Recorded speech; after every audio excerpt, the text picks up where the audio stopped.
para platicar de este y otros temas, saludar al maestro Daniel Marmolejo, documentalista, analista y gran amigo de este espacio libre como el viento. Mi querido Daniel, a veces quisiera uno saludarse con mejores noticias, pero así las cosas en este mundo convulsionado, mi querido Daniel.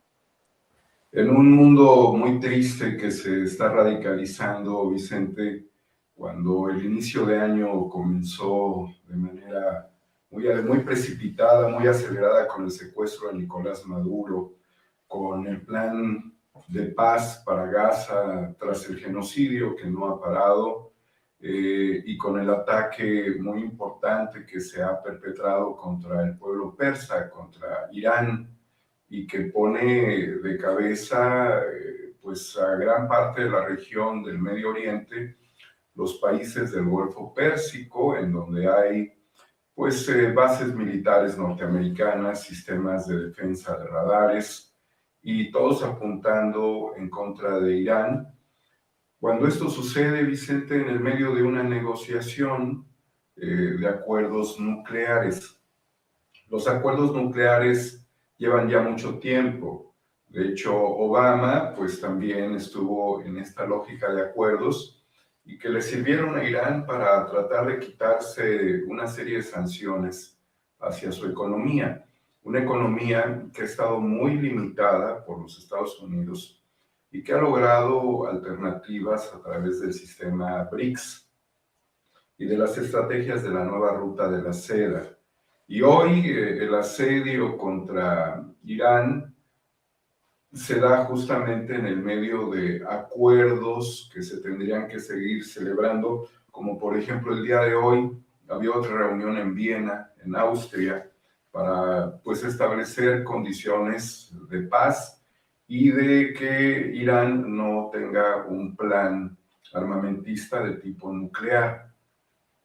Pero si esto sucede en el medio de una negociación, estaríamos hablando de que el gobierno de Trump traiciona negociaciones internacionales. Y es un asunto muy crítico porque regularmente la condición de los estados nacionales en medidas, en momentos importantes como son tratados o acuerdos estratégicos binacionales, en este caso con intermediarios, pues significa una ruptura del derecho internacional y de las lógicas de los países por las vías diplomáticas para la resolución de conflictos. Así es. Oye, Bueno, Daniel, nada más quiero advertirte, se escucha un tanto hueco el audio, no sé si se haya desconectado tu micrófono, querido hermano, eh, probablemente, y, déjame ver y si le ofrezco por una aquí, disculpa a la gente que nos está viendo y escuchando, a ver si podemos a ver, corregir. por aquí estará mejor. Es que tenemos Eh, como tu audio ambiente con el eco ok. Entonces de, voy a reducir el audio ambiente. Dime si ahí estamos mejor. a ver, tú me dices, Tú perdón por me dices. haberte interrumpido. No, no estoy de acuerdo, qué bueno, porque he venido siendo saboteado permanentemente, tú lo sabes, Vicente. No sé si ahí estemos un poquito mejor. Tuve problemas el fin de semana con mi transmisión también, pero puedo implementar una estrategia de un segundo, si me permites. Claro que sí, vamos a darle la flexibilidad al maestro Daniel Marmolejo de que nos ayude a solucionar o a corregir, si se puede, el audio de su transmisión para que usted que está viendo y escuchando el programa, para usted que está viendo y escuchando su análisis, pueda hacerlo correctamente. No sé si es cuestión. A ver, Vicente, por ahí creo que pudiera estar un Ándale, poco mejor. ándale, mi Muchísimas querido gracias, Daniel. Vicente. Gracias. Pues sí, buscando vías alternativas y con una disculpa a la audiencia, padecemos muchos bloqueos, Vicente, ya es una lógica sobre la cual queremos sobrevivir. Pero bueno, decíamos de la importancia que tenían los acuerdos de Viena que se celebrarían el día de hoy y la realidad que se presenta en el escenario debido a que pues se atacó antes de que se concluyeran o se tuvieran resoluciones específicamente al respecto sobre estos acuerdos, pero ya había sucedido, al menos con Irán, en los últimos años, en los últimos 6 años, en 3 ocasiones. Debemos de recordar que quien era el líder, de las milicias revolucionarias iraníes, Qasem Soleimani, fue invitado por el gobierno de Trump, concretamente por el gobierno de Trump, durante su primer periodo, para establecer un diálogo en Irak. Y él se trasladó de Irán hacia Irak y fue atacado con drones en el aeropuerto de Irak. Y muere, y las muertes de este personaje que sería el brazo derecho del líder supremo iraní, Ali Khamenei, el Shah, pues marcó un cambio en el paradigma, porque la negociación se rompió, no hubo ni siquiera el intento de escucharlo, fue atacado directamente. Y después, cuando estaba, prácticamente también hace 8 meses, un acuerdo de negociación sobre cuestiones nucleares, sucedió la guerra de los 12 días. Es decir, esa ocasión fue la segunda vez que se rompe una mesa de negociaciones. Y hoy que hay otra mesa de negociaciones, el día de hoy se celebraría, nuevamente hay un ataque que lo denominan ataque preventivo. No hay condiciones, digamos, que justifiquen el concepto de ataque preventivo. Fue un ataque, totalmente, de alguna forma se esperaba por el avance de las tropas norteamericanas, por la vía marítima, por la llegada a diferentes aeropuertos. Pero lo que ha sucedido con este ataque fue la muerte, el asesinato del líder supremo iraní. Y no es una cosa menor. Primero hay que establecer que es una figura de enorme relevancia. Y cuando en una guerra tienes frente a ti a un Estado teocrático, las condiciones cambian respecto a cuando enfrentas a un país laico, porque aquí estás haciendo un llamado a una guerra religiosa también, y las repercusiones pueden ser de mayor grado, del más alto grado de respuesta, y también se pueden crear guerras asimétricas y terrorismo, porque estás ofendiendo la moral y la conciencia religiosa de un pueblo, y no estamos defendiendo a un Estado teocrático. Nosotros en este país la cantidad de islamistas es muy pequeña, la cantidad de judíos es muy pequeña, y en el mundo también, de tal suerte que lo único que estamos haciendo es diferenciar lo que significa atacar a un pueblo laico de un pueblo teocrático, de un gobierno religioso. Y esta figura entonces cambia hacia una glorificación. Significa que se volvió un mártir, y en esta condición el mártir no es un personaje menor, es un personaje máximo dentro de la representación simbólica de un país teocrático. Y también se dio el asesinato de infantes, en este caso de niñas, dentro de un ataque a una escuela en Minaf, donde murieron 180 personas y centenares de ellos son niñas de una educación básica.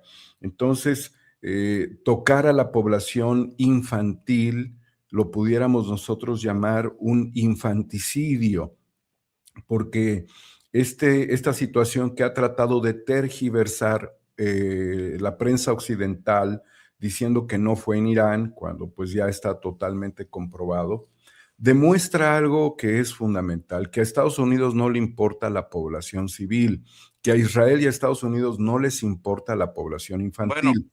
bueno, lo Sí. que dice Netanyahu es de dar risa, ¿no? ¿Ven la diferencia en la zona afectada, obviamente en Israel? Los tiranos de Teherán atacan a los civiles, nosotros atacamos a los tiranos de Teherán para proteger a los civiles. Pues creo que no se protegió muy bien, que digamos, a las niñas de una escuela, No nada más para que corresponde. quede. Sí, Vicente, y es la misma práctica de lo que tú mencionabas hace un momento, de cuántos niños de origen hispano han sido detenidos por ICE en Estados Unidos. Entonces es una lógica supremacista, es una lógica donde se aplica la fuerza paramilitar, militar contra la infancia. Para quienes han pensado que este es un proyecto libertador contra un régimen, no, es la decapitación de un líder supremo y es la ejecución de civiles por fuerzas bélicas extranjeras. Esto tendría que establecer nuevamente las condiciones de lo que ocurrieron con los juicios de Nuremberg, con los juicios contra los nazis, porque estamos hablando de crímenes de guerra y crímenes contra la humanidad, lo cual vuelve a darle razón a la relatoría de la ONU, Francesca Albanese, y también a las resoluciones de la Corte Penal Internacional. Por eso hay que hacer aquí un paréntesis muy importante. La semana pasada, Vicente, amigos de Sin Censura, hubo un intento por someter a la empresa Anthropic, la empresa de inteligencia artificial, para que entregara sus códigos completamente al gobierno de Trump. La finalidad era que esta tecnología tendría que usarse de manera masiva para la vigilancia de ciudadanos y también tendría que utilizarse de manera masiva para la ejecución armamentista basada en inteligencia artificial sin la intervención humana.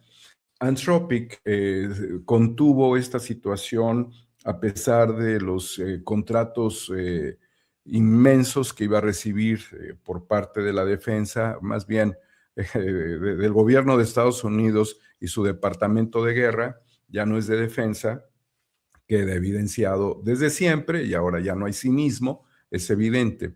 Y dijo que no, que la inteligencia artificial no está en condiciones y que este tipo de acciones tienen que pasar por la supeditación del ser humano. ¿Qué significa esto?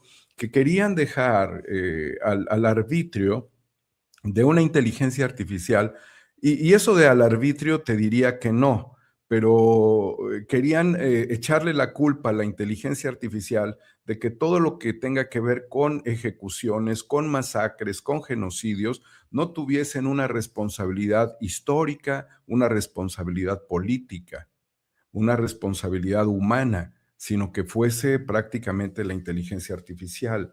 Anthropic no cedió a los caprichos de Donald Trump y esto, bueno, pues ha significado también que la quieran descontinuar de la operación de esta compañía a través de su plataforma cloud en todo el sistema estatal norteamericano. Quieren fuera Anthropic. Pero esto nos lleva muy claramente al interés que tiene Estados Unidos e Israel de que la guerra se aplique bajo sus propias reglas, condicionamientos y además deshacerse de la responsabilidad moral histórica de ejecuciones masivas. Por eso el asesinato de estas niñas tiene una responsabilidad política, tiene una responsabilidad jurídica, tiene una responsabilidad histórica que recae en estos gobiernos. Y en eso también hay que ser muy claros. A la llegada de fines del año pasado de Benjamin Milekowski, alias Netanyahu, a Estados Unidos, ocurrió 2 días después el secuestro del presidente Maduro. A la llegada de Benjamin Milekowski Netanyahu, ahora apenas a Washington ocurre el ataque contra Irán. ¿En quiénes cae la responsabilidad política? Pues evidentemente en estos dos personajes, pero tienen activos. Y quizás Estados Unidos tiene un activo muy importante en ello, que es Marco Rubio. Y Marco Rubio, prosionista, ha alentado que se desarrollen estrategias militares y recientemente ha llamado al restablecimiento de las condiciones colonialistas de las cuales la humanidad ha venido luchando durante 5 siglos contra el colonialismo europeo, contra el colonialismo norteamericano. Recordemos que después de la Guerra Civil Norteamericana, la siguiente guerra de Estados Unidos significativa fue contra México.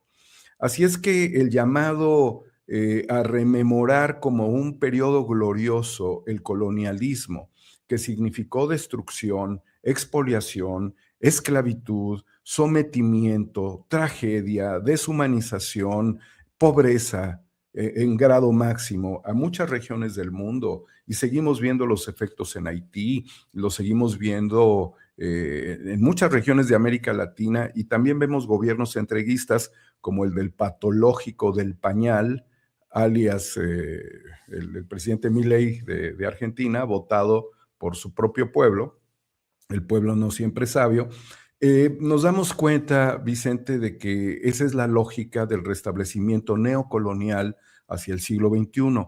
Durante el siglo XX, el presidente Sukarno de Indonesia, que formaba parte de los países no alineados, señaló que se tenía que ver al colonialismo como lo que era, más allá de sus disfraces, con ropajes antiguos o con ropajes modernos. El colonialismo es una cuestión sobre la cual los países han tenido que luchar.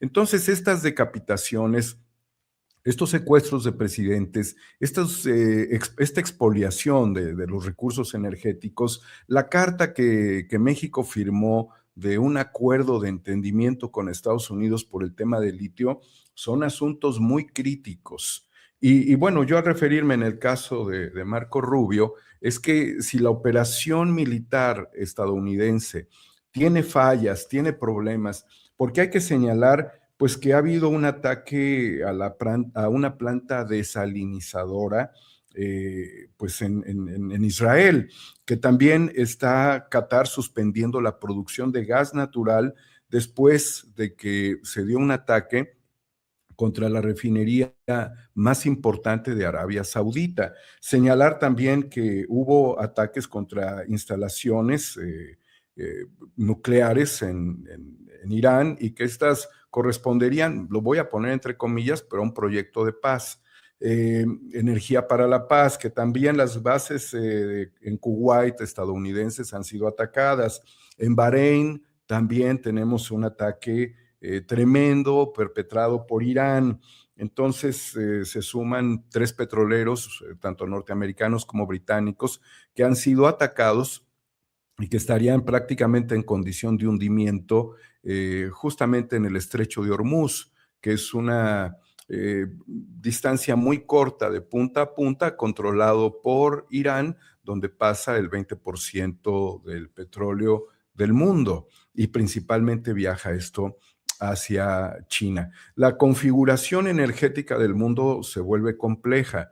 ¿Por qué? Por muchos aspectos. Porque en la Guerra de los 12 días hubo una pérdida de la energía de guerra necesaria para continuar por más tiempo la guerra. Es decir, que la estrategia sionista, la estrategia de Netanyahu no funcionó. Por eso fue necesaria la retirada de Estados Unidos y la declaratoria del fin de la guerra. Pero realmente estamos hablando de un problema sistémico energético en el caso de Israel, y que ya lo veía además que su cortina de hierro no funcionó como ellos siempre lo proclamaron. Por el otro lado, el que no existan condiciones energéticas para el mundo, más que por la vía de Venezuela, porque si estás bombardeando Arabia Saudita, estás cortando gran parte del flujo. Al frenar la producción en Qatar de gas licuado, estás frenando también los envíos a Europa.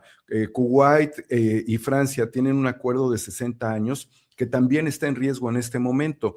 ¿Y esto por qué se da? Porque en muchos de los países que rodean el Golfo Pérsico y que se han puesto como aliados de Estados Unidos, están siendo atacadas instalaciones estratégicas energéticas junto con el cierre del estrecho de Hormuz. Entonces, si no pensaban que Irán iba a dar una respuesta sistemática y acelerada a los puntos clave, tanto energéticos como militares, pues veían mal el escenario, no lo comprendieron del todo, y así se dio. Se habla incluso de cierto tipo de misiles de racimo que limita los sistemas de intercepción norteamericanos, y bueno, ya sabemos que hay un incremento del precio del petróleo que pudiese seguir creciendo en las próximas semanas. Ya sabemos que el principal afectado va a ser Europa y China también, que recibe petróleo de Irán. Ya sabemos que la situación es muy crítica para las instalaciones estratégicas, energéticas y militares en el mundo. Entonces, confirmar, Vicente, hay que confirmar lo que aquí comenté yo hace algunas semanas, de que estamos en la Tercera Guerra Mundial, porque las afectaciones a Europa, las afectaciones a Asia, las afectaciones a Estados Unidos también se ven con el ataque perpetrado apenas en la ciudad de Austin, Texas, contra civiles. Entonces, las asimetrías nos llevan finalmente a un escenario que es muy crítico, que es el Mundial de Fútbol. Y en esta lógica de lo que nos vamos a enfrentar nosotros en un Mundial de Fútbol, es una situación indeseable. La FIFA le entrega un premio de la paz, un premio patito, se lo entrega al presidente Trump. Nosotros vamos a celebrar un mundial descafeinado, porque no es un mundial mexicano, es un mundial medio gringo, medio canadiense y medio mexicano, en el medio de conflictos geopolíticos, geoestratégicos y también trilaterales, como es la negociación del Tratado de Libre Comercio, que Donald Trump desprecia. No sé cómo va a despreciar si se va a ir a una implosión sin aliados, porque Estados Unidos sin aliados regionales se va a una implosión.